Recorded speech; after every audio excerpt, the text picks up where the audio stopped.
Have you ever wondered how a single moment of kindness could completely transform your life? What if the lonely stranger you decided to comfort turned out to be someone with the power to change your destiny? For Liam Frost, an overworked architect trapped in a soul-crushing corporate job, that moment came on an ordinary autumn day in Whitfield Park. He never expected that sitting beside an elderly woman would set in motion events that would shake the foundations of his career and challenge everything he thought he knew about success. But Emma Whitfield was no ordinary senior citizen grieving the loss of her husband. Behind her gentle smile and sharp observations lay a world of wealth, influence, and a lifetime of lessons about what truly matters. As their unlikely friendship blossoms, hidden forces begin to circle. Those who once ignored Liam suddenly take interest. Those who dismissed Emma as just another elderly widow scramble to gain her favor. But in a world where everyone wears masks, who can be trusted? And when the masks finally come off, who will be left standing? A story of unexpected connections, ruthless ambition, and the perfect serving of karma that will leave you questioning whether chance encounters are ever truly by chance. For as long as he could remember, Liam Frost had always been the first to arrive at the office and the last to leave. Architecture had been his passion since childhood, but somewhere between the endless client revisions and corporate politics, that spark had dimmed to barely a flicker. These days, his one salvation was a small corner of Whitfield Park, just 3 blocks from the glass tower where he spent most of his waking hours. Another day, another deadline, Liam muttered, loosening his tie as he settled onto his favorite bench. At 34, he already felt the weight of burnout creeping into his shoulders. The cool autumn breeze ruffled his dark hair as he unwrapped his hastily purchased sandwich. This bench had become his sanctuary over the past year. 15 minutes of peace before diving back into the chaotic world of blueprints and budget constraints. The park hummed with its usual activity, joggers pounding the pavement, young mothers pushing strollers, office workers like himself stealing precious moments of tranquility. But lately, Liam had noticed something different. Or rather, someone. An elderly woman with silver hair pulled into an elegant bun had been occupying the bench across from him every day this week. There was something striking about her stillness amid the bustling park. While everyone else seemed to be rushing somewhere, she simply sat, hands folded in her lap, watching the world with patient eyes. Today marked the 5th consecutive day he'd seen her. She wore a navy blue coat despite the mild weather, and unlike most park visitors, she never brought a book or phone. She just sat, occasionally feeding crumbs to the birds, but mostly just existing. As Liam finished his sandwich, a strange impulse took hold of him. Before he could talk himself out of it, he gathered his things and walked over to her bench. "Excuse me," he said, instantly feeling awkward. "Would you mind if I joined you?" The woman looked up, surprise flickering across her weathered features before settling into a gentle smile. "Not at all, young man." Liam sat down, leaving a respectful distance between them. Up close, he noticed the fine lines around her eyes, not just signs of age, but of laughter and life lived fully. "I'm Liam," he offered, extending his hand. "Emma," she replied, her grip surprisingly firm for her delicate appearance. "Emma Whitfield." An uncomfortable silence stretched between them as Liam scrambled for something to say. Small talk had never been his strong suit. "I've seen you here all week," he finally managed. "It's a nice spot." Emma nodded, her gaze drifting to the maple trees beginning to blush with autumn colors. "My husband Victor and I used to come here every day after lunch. We had a restaurant just down the street." Liam noticed the past tense. "Had." "Victor passed 3 months ago," Emma said softly. "After 52 years of marriage." "I'm so sorry," Liam said, the words feeling inadequate against such a profound loss. Emma turned to him with a gentle smile that didn't quite reach her eyes. "Thank you. But enough about me. What brings you to this bench every day, looking like the weight of the world is on your shoulders?" Liam blinked, surprised by her observation. "Is it that obvious?" "To someone who's had time to watch people, yes. You remind me of Victor when we first met. Brilliant mind, always racing, never quite present." Something about Emma's directness disarmed him. "I'm an architect. Or at least, that's what my business card says. These days it feels more like I'm just a corporate cog designing soulless buildings for maximum profit." Emma nodded knowingly. "Victor was in real estate." He used to say the moment you stop caring about the human impact of your work is the moment you should find something else to do.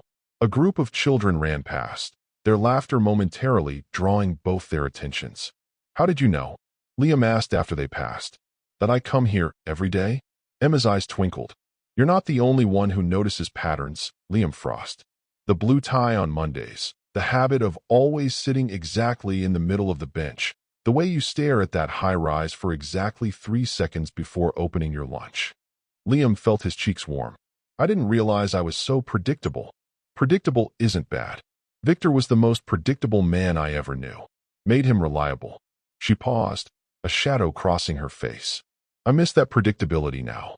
For the next few minutes, Emma shared stories about her husband, how they'd met when she was a waitress and he was a struggling property developer, how they'd built their first home together, the traditions they'd maintained throughout their marriage.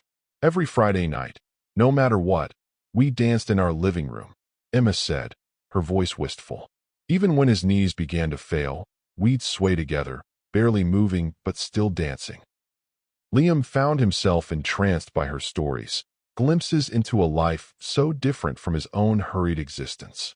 When she spoke about Victor, her entire demeanor changed, her posture straightened, her hands became animated, and her voice carried the warmth of cherished memories. "He sounds like an extraordinary man," Liam said. "He was ordinary in all the ways that don't make headlines, but extraordinary in all the ways that matter," Emma replied. "He remembered the coffee shop workers' names.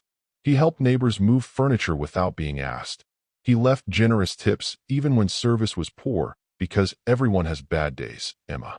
Those small kindnesses, they're the true measure of a person." Liam's phone buzzed, breaking the spell of their conversation. His 15-minute break had stretched to 30. "I should get back," he said reluctantly, showing her his screen full of missed messages from his boss. Emma nodded. "Of course. Don't let me keep you from your important architecture." There was no judgment in her tone, just a gentle teasing that made Liam smile. "Will you be here tomorrow?" he found himself asking as he stood. Emma looked slightly surprised by the question. "Same bench, same time. I'm nothing if not predictable." Liam hesitated, then made a decision that felt significant somehow. "Would you mind if I joined you again? Your stories about Victor, they're better than anything playing on my podcasts." A genuine smile bloomed across Emma's face, transforming her features.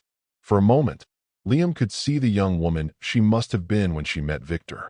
"I'd like that very much, Liam." As he walked back to his office, Liam realized he felt lighter than he had in months. Something about Emma's presence, the way she spoke about her husband with such enduring love, had touched a place in him that had grown numb from the daily grind. His phone buzzed again, another angry message from his supervisor about a client meeting he was now late for. Normally, such messages would send his anxiety spiraling, but today, they seemed less important somehow. Tomorrow, he promised himself as he pushed through the revolving doors of his building. For the first time in years, he had something to look forward to that wasn't related to deadlines or project completions. The following day, Liam arrived at the park 5 minutes earlier than usual. He spotted Emma immediately, her blue coat a familiar splash of color against the autumn landscape. As he approached, he noticed she had brought something with her today, a small paper bag. "I wasn't sure if you'd come," she said as he sat down beside her. "I said I would," Liam replied, surprised by her doubt. Emma offered him the paper bag. "Almond croissant." Victor always said no conversation worth having should happen on an empty stomach. Touched by the gesture, Liam accepted the pastry. "Thank you. This is unexpected." "The best things usually are," Emma said with a slight smile. "Now, where did we leave off yesterday?" As they talked, Liam learned more about Emma's life with Victor, their travels around the world, the businesses they'd built together, the difficult years and the joyful ones. But he also began to share parts of himself, his childhood dream of designing sustainable communities, his frustration with his current firm's focus on luxury developments, his growing sense that he'd taken a wrong turn somewhere along his career path. When his phone alarm signaled the end of his break, Liam felt a genuine disappointment. "Same time tomorrow?" he asked, already knowing his schedule for the rest of the week would revolve around these brief meetings. Emma nodded, her eyes crinkling with warmth. "I'll be here." "And Liam?" He paused, halfway off the bench. "Thank you for sitting with an old woman. Grief is a lonely companion." The pleasure is mine, Emma. Truly. As he walked away, Liam glanced back to see Emma watching him, a thoughtful expression on her face. Something told him their chance encounter was the beginning of something important, though he couldn't have possibly imagined just how significant this connection would become. The crisp autumn days melted into routine for Liam Frost. His mornings were consumed by architectural renderings and client meetings, but his lunch breaks became sacred appointments with Emma Whitfield. Their conversations flowed with increasing ease, a strange friendship forming across the 50-year age gap that separated them. You should have seen his face when I told him I already knew about the surprise party. Emma laughed, recounting another tale of her life with Victor. Poor man spent 3 weeks planning, only for me to accidentally find the guest list in his coat pocket. Liam smiled, noticing how Emma's eyes sparkled when she spoke of her late husband. Did he cancel it? Goodness, no. Victor never abandoned a plan once he set his mind to it. Instead, he planned a second surprise, took me to Paris the weekend after. Said if he couldn't surprise me with the party, he'd surprise me with the Eiffel Tower instead. Just like that? A spontaneous trip to Paris? Liam asked, attempting to imagine making such a grand gesture. Emma's expression softened. Money was never our obstacle, Liam. Time was what we learned to value. It was moments like these when Liam caught glimpses of Emma's financial situation, casual references to international travel, homes in multiple cities, art collections. Yet she wore her wealth with such understated dignity that it felt secondary to who she was. I wish I had that freedom, Liam admitted. Lately, every project feels like a compromise between what clients want and what the firm demands. I haven't designed anything I'm truly proud of in years. Emma studied him with those perceptive eyes that seemed to read beyond his words. What would you build if you could build anything? The question caught Liam off guard. He'd stopped asking himself that long ago. Homes that feel like homes, not just investments, he finally said. Spaces that bring people together instead of isolating them behind impressive facades. Buildings that age with dignity instead of being torn down every 20 years for the next shiny thing. You sound exactly like Victor, Emma said quietly. He used to say that real estate wasn't about property. It was about creating spaces for life to happen. Their conversation was interrupted by the sharp click of heels on the park pathway. Liam looked up to see Vanessa Porter approaching, her tailored suit and confident stride marking her as clearly as a corporate logo. At 39, Vanessa was one of the senior partners at his firm, brilliant, ruthless, and relentlessly ambitious. Liam, what a surprise, Vanessa said, though her tone suggested it was anything but. I thought you usually worked through lunch. Liam straightened instinctively. Just taking a breather today.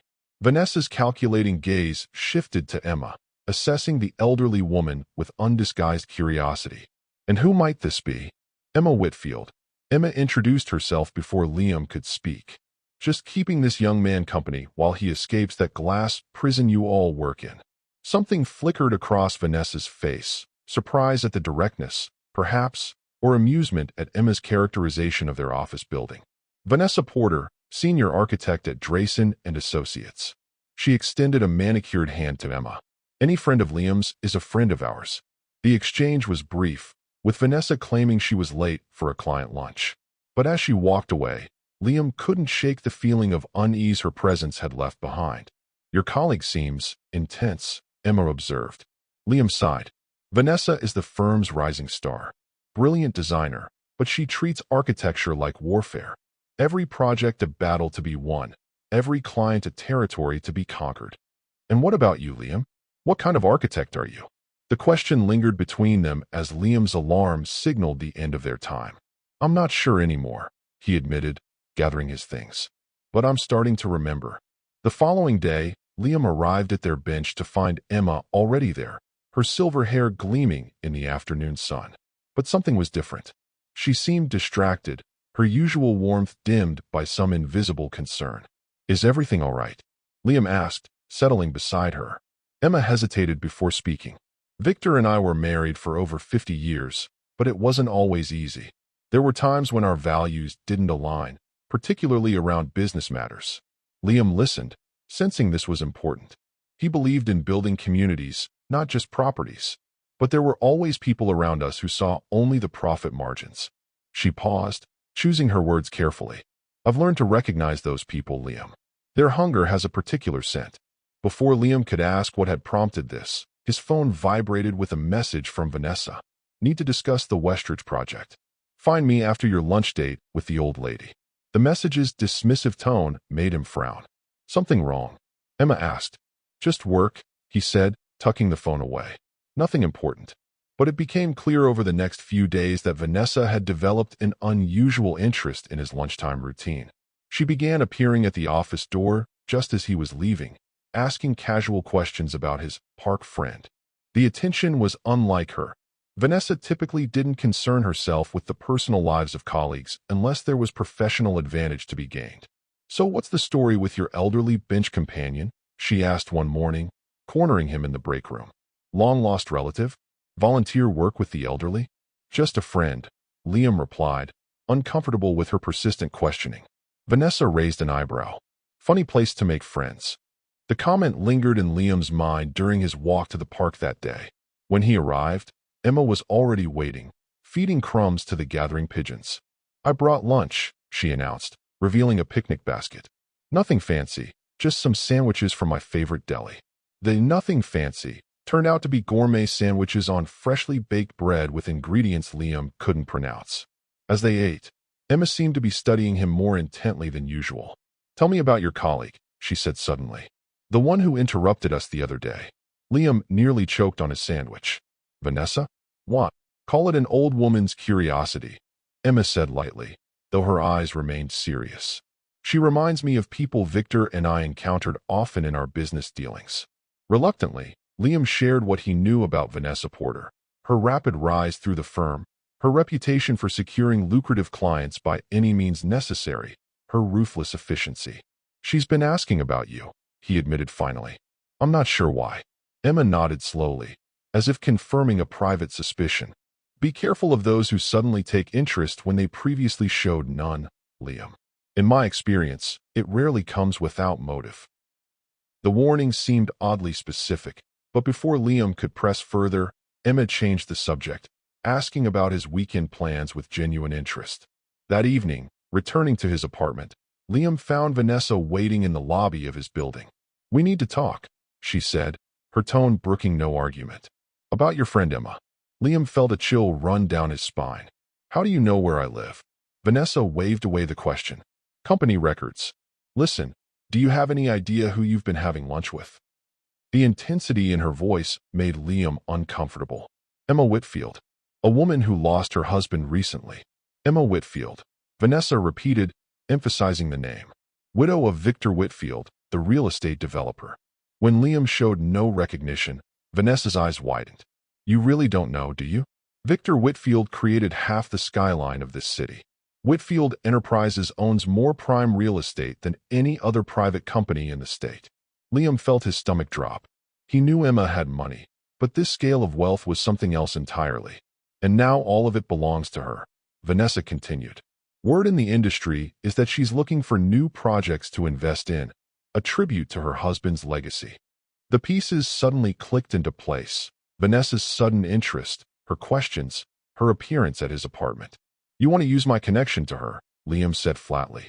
Vanessa's smile didn't reach her eyes. Think of it as a mutually beneficial arrangement. You introduce me, I secure her as a client for the firm, and you get credit for bringing in major business. Everyone wins. No, Liam said, the word surprising even himself with its firmness. I won't exploit my friendship with Emma. Vanessa's expression hardened. Don't be naive, Liam. This is business. She's not really your friend. She's a wealthy widow, probably looking for someone to listen to her stories. Why not make it worthwhile? I think you should leave, Liam said quietly. Fine, Vanessa said, adjusting her designer bag on her shoulder. But think about your career, Liam. The Westridge project could be yours if you play this right. Otherwise, she let the threat hang unspoken between them. The next day, Liam arrived at the park with a knot in his stomach. How would he face Emma knowing what he now knew? Would she think he had befriended her because of her wealth? But Emma wasn't at their bench. For the first time since they'd started meeting, the bench sat empty. Liam waited the entire hour, checking his watch repeatedly, scanning the park pathways for any sign of her blue coat. Nothing. Back at the office, he found his desk had been moved to a smaller space near the supply closet. His name had been removed from the Westridge project team list, replaced by Vanessa's. The message was clear: there would be consequences for his refusal to cooperate. The following day, Emma was absent again, and the next, Liam began to worry that something had happened to her, or worse, that she had somehow discovered Vanessa's plans and believed him complicit. On the fourth day, just as he was about to give up hope, he spotted not Emma, but Vanessa sitting on their bench, checking her watch impatiently. Anger surged through him as he approached. "What are you doing here?" Vanessa looked up, unperturbed by his tone. "Building relationships, Liam. Something you clearly don't understand the value of." "You've been meeting with Emma," he realized aloud, the betrayal washing over him. Vanessa's smile was triumphant. "Someone had to step up. Mrs. Whitfield has been quite receptive to my ideas for revitalizing some of her husband's older properties. In fact, we're having dinner this evening to discuss potential investments." "She knows you work with me," Liam said, struggling to keep his voice level. "Did you tell her why you suddenly took an interest in her?" "I told her I was inspired by her husband's vision," Vanessa replied smoothly. Which is true enough. The man was a genius at turning properties into profit centers. Liam shook his head in disgust. That's not what his work was about. "Oh, please," Vanessa scoffed. "Save the idealism for someone who hasn't seen his financial reports. Victor Whitfield was a businessman first and foremost, and his widow is smart enough to recognize a good business opportunity when I present it." As Vanessa walked away, her victory evident in every confident step, Liam sank onto the bench, a hollow feeling expanding in his chest. He had genuinely valued his conversations with Emma, the wisdom she shared, the way she made him remember why he'd become an architect in the first place. Now it seemed those moments would become another casualty of corporate ambition. What Liam couldn't know, as he sat dejected on that park bench, was that Emma Whitfield had spent decades beside one of the shrewdest businessmen in the city. She hadn't survived half a century in the cutthroat world of high-stakes real estate without learning to recognize authenticity and its opposite. And while Vanessa Porter might have thought herself clever, she was playing a game whose rules had been written long before she entered the field.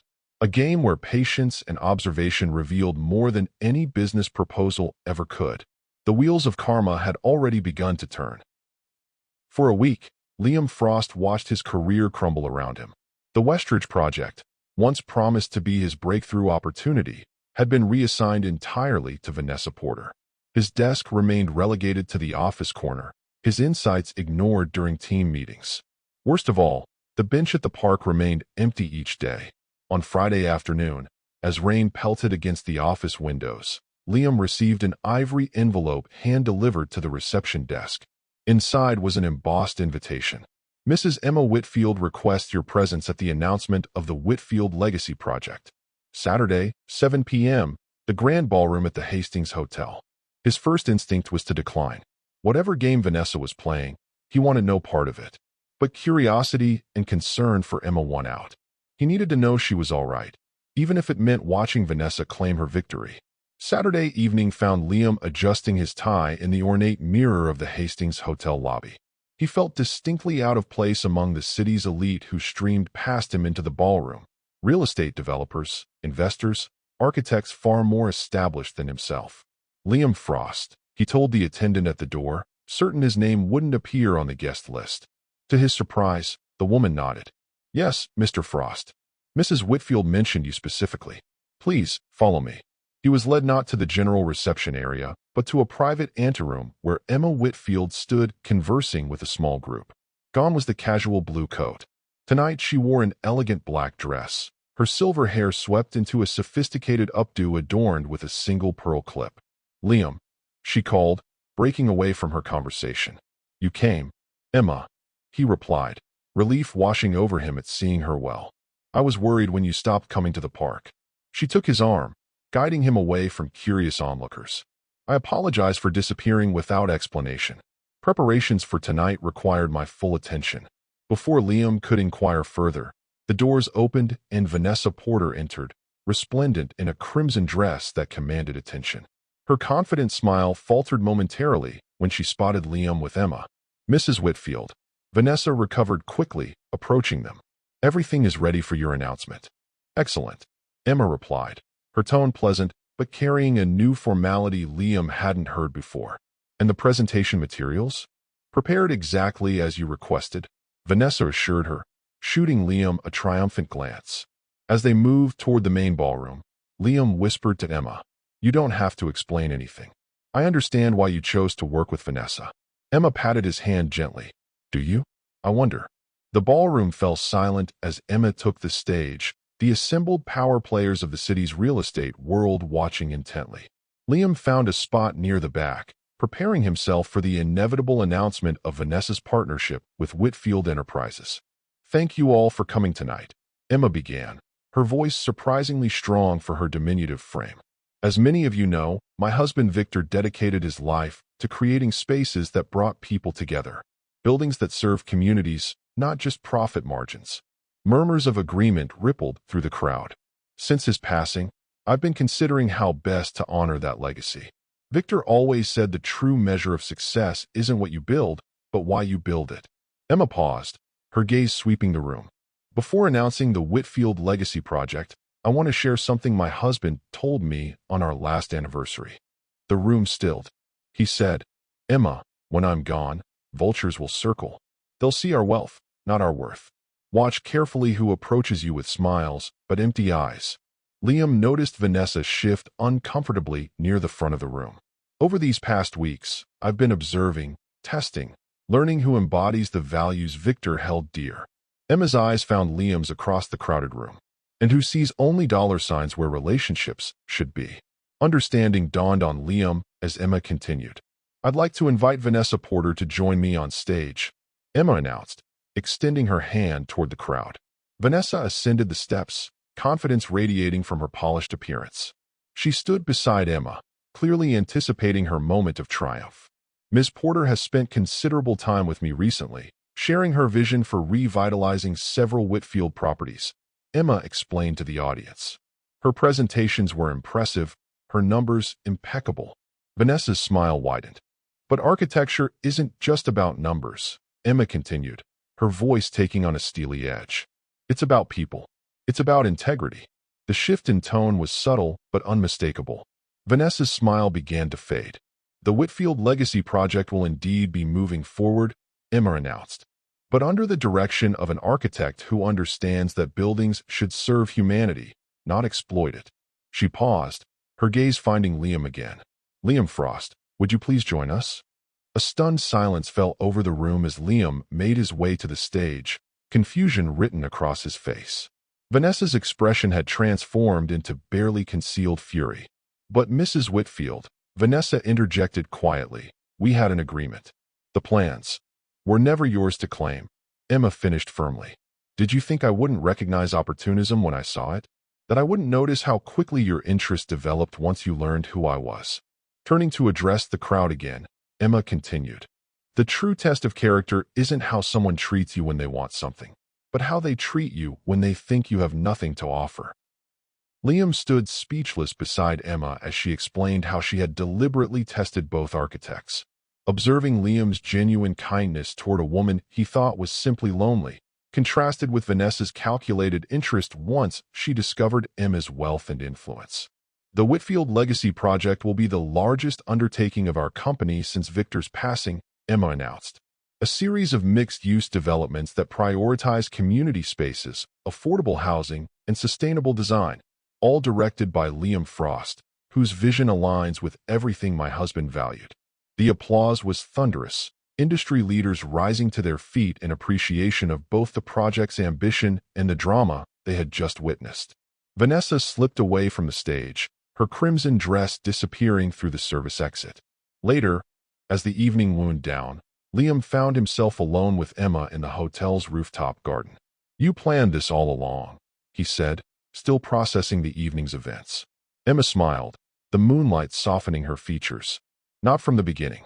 Our first meeting was genuine coincidence. But after your colleague approached me, making thinly veiled inquiries about my financial situation while mentioning your name, I became curious. So the dinners with Vanessa, the business meetings." "A test," Emma confirmed. "Once she failed spectacularly. The moment I mentioned potential investment figures, she couldn't help revealing her true nature. including how she'd sidelined you when you refused to exploit our friendship. Liam shook his head in disbelief. I never imagined this outcome. Victor always said karma doesn't need our help. It just needs our patience. Emma looked out over the city lights, buildings Victor had helped shape dotting the skyline. When you sat beside me that first day, you saw only a lonely old woman. You gave kindness expecting nothing in return. You weren't just any lonely old woman, Liam said quietly. You were Emma. Her eyes glistened with unshed tears. That's exactly what Victor would have said. As they stood watching the city below, Liam understood that his life had changed irrevocably, not because of the career opportunity now before him, but because of one simple choice to sit beside a stranger on a park bench. Monday morning found Liam entering the office with a new sense of purpose. The whispers followed him as he made his way to his desk.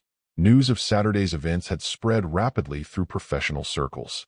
Vanessa's office stood empty, her personal items already cleared out. As he settled at his desk, his phone buzzed with a message from Emma. Same bench, same time today? Liam smiled as he typed his reply. Wouldn't miss it for the world. Sometimes, karma didn't just balance the scales. It transformed lives in ways no one could predict.